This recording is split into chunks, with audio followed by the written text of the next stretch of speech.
Woo!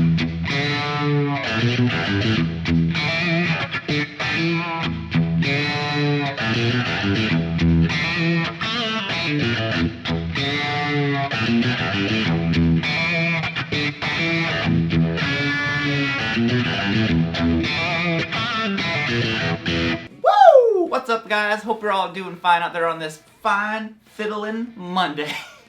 A little postponement on Hair Metal Mondays. Don't worry, that'll be back. The video I was working on is just going to take a little bit longer than what I planned. But it kind of got me thinking, you know, we're giving this guitar away, so if you don't know about that, check out, I'll link it in the cards, I'll put a link down in the description, but I'm going to pick a winner for this guitar on Wednesday, so make sure you go figure out how to enter that. It's really, really simple. No strings attached, pun intended, on how to enter that one. But it got me thinking. I was like, you know, I don't know anything about Squier, the company, you know, and I kind of started researching, and I was like, there's some really interesting stuff here about the brand Squier and the backstory, because you know what, Squier actually predates Fender. So we're going to dive on into this with 5 things I bet you don't know about Squiers. And if you do know them, maybe throw in something that maybe other people don't know down in the comments. So other than that, we're going to jump on out of here, enter the giveaway like I said, subscribe, all that good stuff, and let's get it!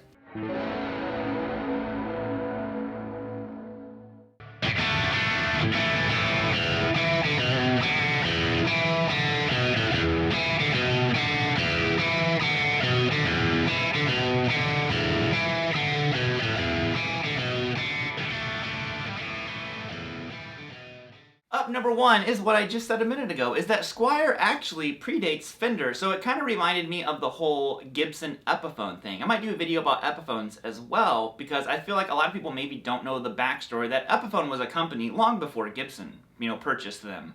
But also, Squier was a company before Fender was ever even a company, you know, at all. And I thought that was really, really, at least the Fender, the guitar company that we know it as. So in 1890, Victor Squier, who actually started Squier, started the company, and they actually made, you know, guitar strings, banjo strings, violin strings. They were a string company, obviously. And I found a picture of the old pack of strings. I couldn't find much about the very beginning, but I thought that was still kind of cool to see the picture of the strings. Now, Fender actually purchased Squier, I think it was in 1965. So they bought Squier, and then they obviously were making the strings, and around 1975, Fender had decided that they wanted to put their own name. You know, by that point, Fender was such a big name. They're like, no, we want to put our own name on the strings, not Squier anymore. And they literally just kind of like did away with the Squier brand. Like, they still owned it, but the name essentially didn't exist anymore for a while. So I thought that was kind of fascinating how, like, Squier, we know it as a guitar brand, but it was actually started out as strings. Fender bought them, and you know, then they kind of just vanished for a while. But they come back, and they come back in a cool way.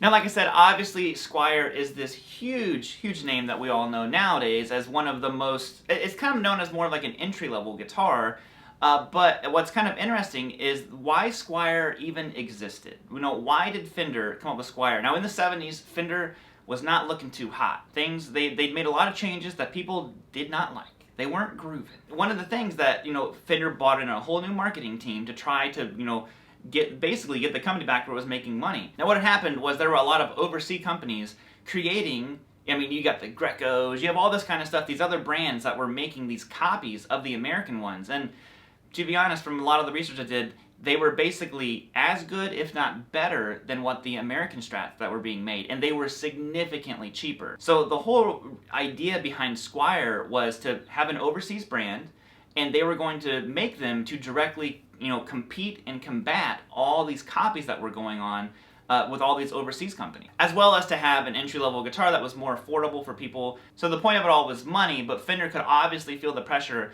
of these copies that were being made, and like they were just getting too good, is really what it came down to. And Fender's like, well, then we need to do our own copy, and our own copy of our own guitar, our own kind of more affordable line of guitars, and you know, we're gonna have to fight off some of these, you know, imposters.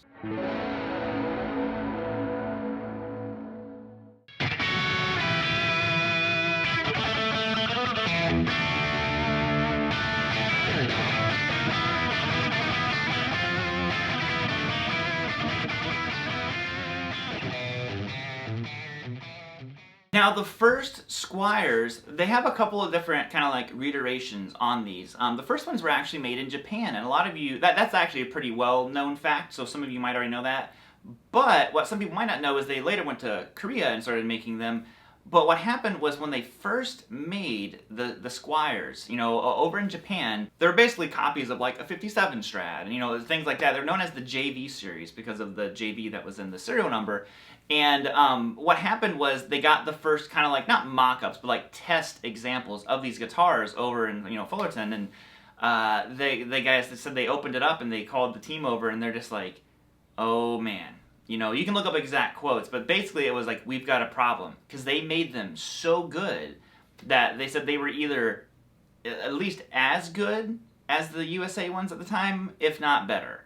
You know, so they were like, well, how in the world do we have this, you know, supposed to be more affordable line that is completely on par with our USA line? So Fender knew that they had a big issue, and I'm going to talk about the headstock here in a second, but you'll see a couple of changes that happen with the actual headstock, not with the shape so much, but with the actual logos and all that stuff. But it was kind of funny because, like I said, they got these first test samples in and they're just like, whew.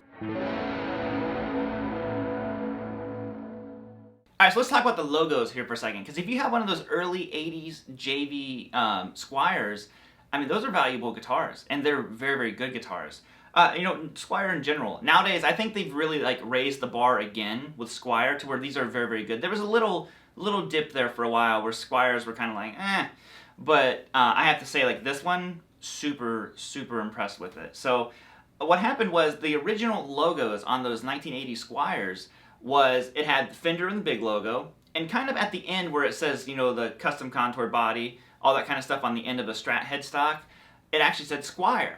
Now, I don't know exactly why they switched it up, but only those first ones had that. Now, quickly later, it is basically what we know today, where it says Squier in large font, and then it says by Fender in small font on it. So I imagine that was just they wanted more distinction between Fender and Squier, so they wanted to make sure that there was no mistaking the two.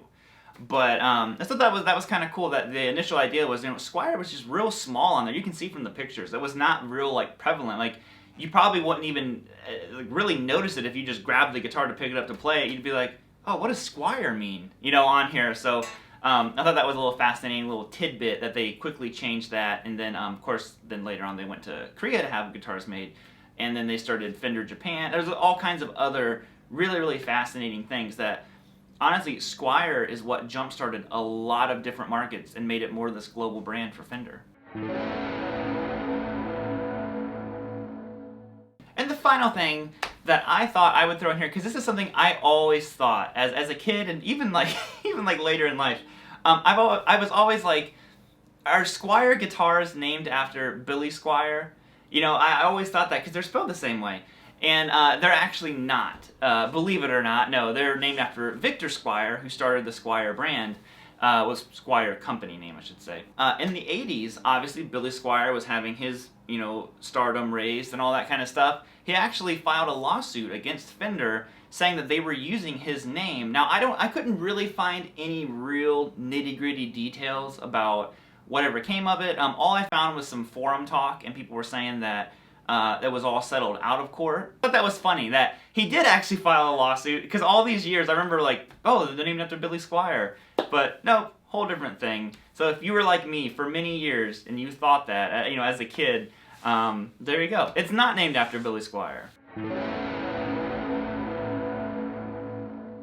There you have it, guys. Now, like I said, I used a bunch of different sites to find different information and pictures, but I'll tell you a site that has a really cool article on it. Check out Reverb. They have a 2-part article about Squier, and it's just fascinating. If you're like me and you just like nerding out about guitars, I highly recommend checking out that Reverb article. Like I said, there were some different forum posts and stuff that I went through, but I stuck to the websites to get the information from them, really. But I think that's going to be it. Like I said before, make sure you enter the giveaway Wednesday. There's only 2 days left. If you're watching this on Monday, you know, to enter this giveaway on this guitar, it's very, very simple how to enter, and I don't make you jump through any hoops. And other than that, I will see you all Wednesday, and next Monday will be Hair Metal Monday as usual. So I'm gonna play some rhythm out here. Where's my guitar pick? It's gone.